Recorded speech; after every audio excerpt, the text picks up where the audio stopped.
Hi, and welcome to this episode of John's Motorcycle Rescue and Review.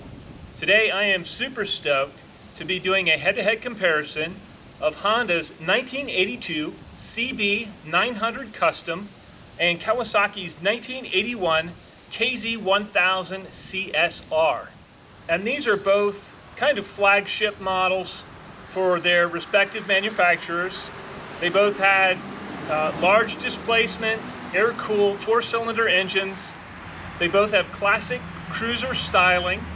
They both have big disc brakes up front and disc brakes in the rear. And they both have adjustable suspension front and back. And just looking at these bikes, you can tell the Honda is a little bit longer and lower, and the Kawasaki is a little bit shorter, and you sit up a little bit taller in the bike. And that seating position and the chassis geometry contributes to the way each of these bikes feels. Both of these bikes have what started off as sport bike motors. The motor in the Honda came from their CB900 Super Sport, and the motor in the Kawasaki came from a long line of the Kawasaki KZs and GPZs. And this is actually the second generation Kawasaki 1000cc motor. It was a complete redesign over the original Z1 motor, and even externally the engine in the Kawasaki does not look like that of its predecessor. It's a little bit more squared off looking. These bikes have completely different personalities, even though they're so similar on paper that you would think that they would ride very similarly, but they just really don't. And so what I'm going to do is gear up, we'll go for a ride, and we'll come back and I'll let you know how things went.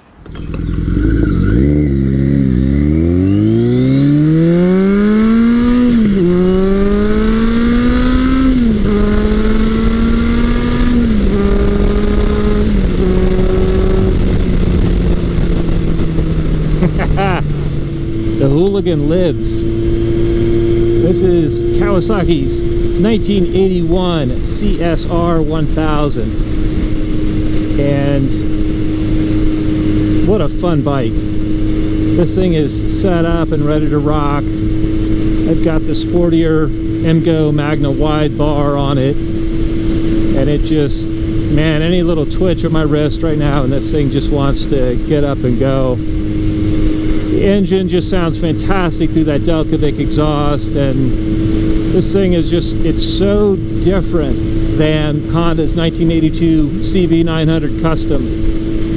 This thing is rippy. It changes directions very quickly, very nimble. That doesn't have the stability of the Honda, but it really is a fun machine. And the sound, the Dual-Piston exhaust that's on this bike is really a nice quality performance exhaust. The Mac exhaust that's on the Honda is really, it's a 4-into-1, almost a stock replacement exhaust. So they're designed to a little bit different standards. I prefer the Dual-Piston sound, but you know, the Mac sound, if you want a quieter pipe, that's definitely more the choice. But when I ride this bike, it just makes me smile. It makes me want to kind of rip around a little bit.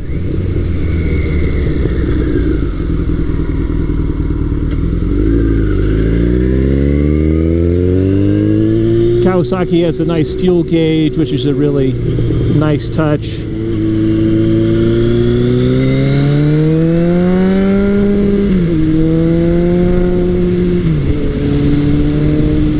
And that sound is just amazing.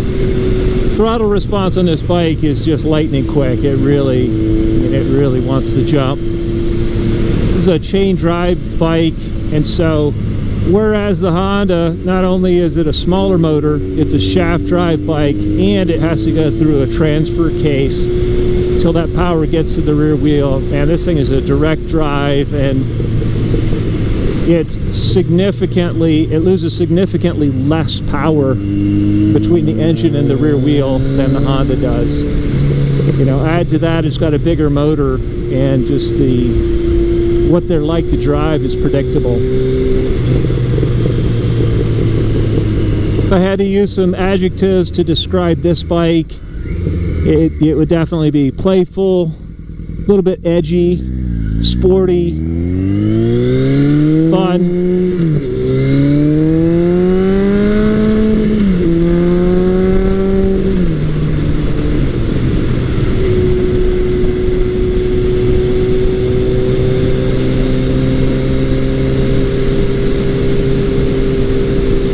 Now this bike is revving 4,000 RPM at 60, and it still has a little bit of that edge to it, and so at 60 miles an hour, the Honda's revving about 350 RPM less, and it just feels Honda, because it's a little bit smoother and it's geared a little bit taller in high range.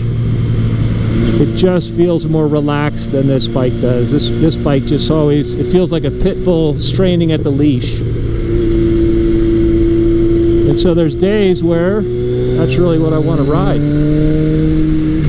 And then there's days that I just want to be relaxed, and then I take the Honda. But they're both just fantastic machines and a lot of fun to ride.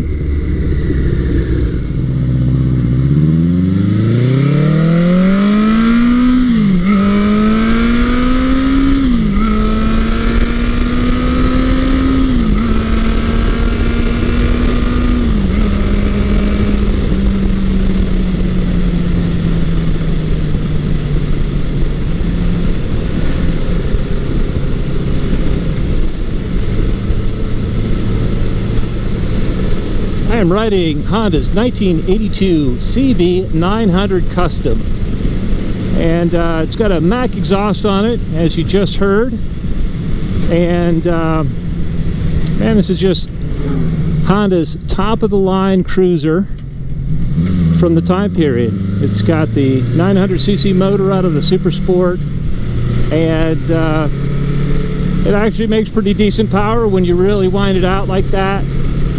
But that's just really not what this bike is about. This bike is more comfortable, just cruising, just taking it easy. It does handle supremely well, and I really like the way it transitions in the corners and has really it's a nice stable handling platform, very well composed. And the long wheelbase probably contributes to that, but that long wheelbase doesn't keep the bike from handling really nicely. This bike is definitely down on power when you compare it to either Suzuki's GS1100L or, say, Kawasaki's KZ1000 CSR. It just does not have the it just does not have the motor that either of those bikes have. And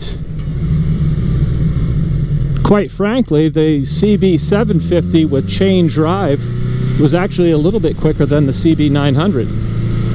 And but again, that's not really what this bike is about. This bike is about refinement. It's about going through the countryside or just anywhere you want to go, really, and it'll do it comfortably, confidently, and smoothly. And it was their flagship model in the cruiser lineup until the Magnus came out, and Honda had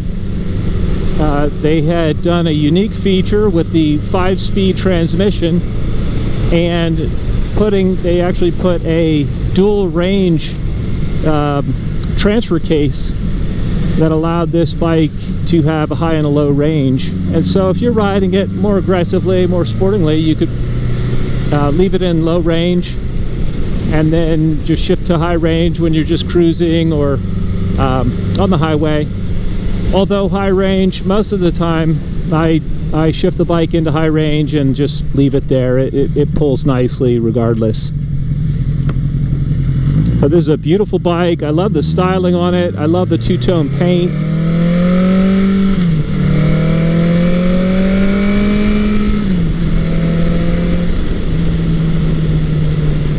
Sounds nice when you get on the throttle, but this Mac exhaust really does, once you have it in the higher gears, it quiets right down. It's not obnoxious.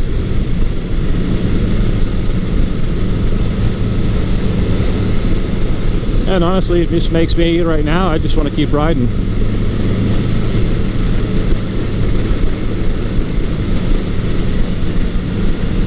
Of all the cruisers of the time period, the Honda was by far the smoothest, just the most refined. This has dual caliper disc brakes in the front, and it also has dual caliper disc brakes in the rear, and so that's just another kind of a cut above the competition.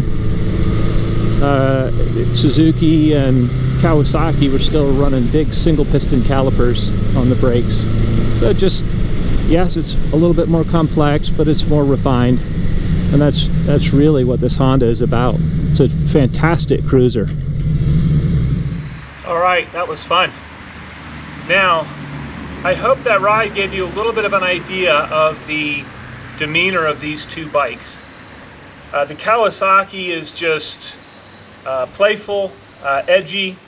It's a little bit obnoxious. The pipe is honestly a little bit on the loud side, and honestly, I really like it. It goes with the personality of the bike. And so when I think about the Kawasaki and what it's like to ride, I get a little bit of an evil grin on my face. If I had to sum it up in one word, it's fun. If I was going on a longer distance ride, you know, the Kawasaki, some of that fun, that low gearing, that snappiness on the throttle, the quick directional change of the handling, some of that might get a little bit tiresome on a longer ride. Anything, you know, over 40 minutes or so. It's definitely, with the stock gearing, it's simply not a highway bike. I wouldn't say it's more comfortable at lower speeds. The CB900 Custom is just a nice place to be. It does have a little bit of attitude with that Mac 4-into-1 exhaust, but even in filming this video, my wife was helping me, and I asked her which one she liked the sound of better, and she said by far the Kawasaki. She said the Honda was really quiet in comparison, and it is. I think a lot of that is the exhaust on the Honda. It's a Mac 4-into-1, and so when you're on the throttle you can hear it, but it quiets down once you reach speed. It's really never obnoxious, but you can hear it a little bit, which is nice. The handlebar setup on the Honda is also more relaxed than my current setup on the Kawasaki, but I think the bars on each of these bikes complements their personality. The Honda's a bike that it'll go fast if you want to. It never pressures you to go fast, and it's honestly just very nice at normal riding speeds, and the stability of the Honda, especially in the corners, the stability is just great. Comfort-wise, it really depends on your body type. These are both comfortable for me in different ways. The Kawasaki in a more sporting way, and the Honda in a little bit more of a cruiser way. And so for me, that's a toss-up. I would have to give suspension sophistication to the Honda. I think it feels more planted all of the time than the Kawasaki does. One area where I really like the Honda is the overdrive. When they put taller gearing in the 82 model, it really makes it relaxed at highway speeds. At speeds anything over 55, in top gear, this bike is really, it just very smoothly cruises along. And really at speeds above that, it makes the Kawasaki feel a little bit buzzy and again, antsy. It's a little bit antsy on and off throttle because it's revving higher. I think both of these bikes are just great looking machines. They're both fun in their own way. You know, when I think about riding the Honda, I smile, and it's nice. It's just a fun, nice place to be, and it's not taxing to drive. And then when I think about the Kawasaki, I just get, instead of a pleasant smile, I get a little bit of an evil grin, because I know it's going to be fun. And I'm not necessarily thinking a long-term ride, but I'm thinking just kind of a short, sporty hop, just getting to hear the sound of that big 4-cylinder Kawasaki motor through that Delcovic exhaust. it's really hard to be good. So which one, if this is a shootout, which one would I give the gold medal to? Man, that's a tough call. And again, sometimes when bikes are similar, it's easier to pick a winner. And the more different they are, the more difficult it becomes to pick a winner. It really becomes about the personality of the bike and how does that match up with your personality. And for me, I would, if I had the perfect bike, I'd have the Kawasaki with a 6th gear and a little bit more stable handling. That would be really nice. But the way it is, you know, the Honda has that overdrive that the Kawasaki doesn't, and it has the stable handling, but then in the motor department, it never has as much as the Kawasaki acceleration-wise, and it doesn't have the level of excitement that the Kawasaki generates. I'm going to chicken out and call this one a bit of a toss-up, just because neither of these bikes is perfectly ideal for me and my personality, but they're both really fun in their own way. I had a lot of fun making this video. I've been really wanting to do these comparison videos for a long time, and they're a lot of fun to make, and it just gives you I know you can read comparisons from back in the day, and a lot of times they're fairly accurate.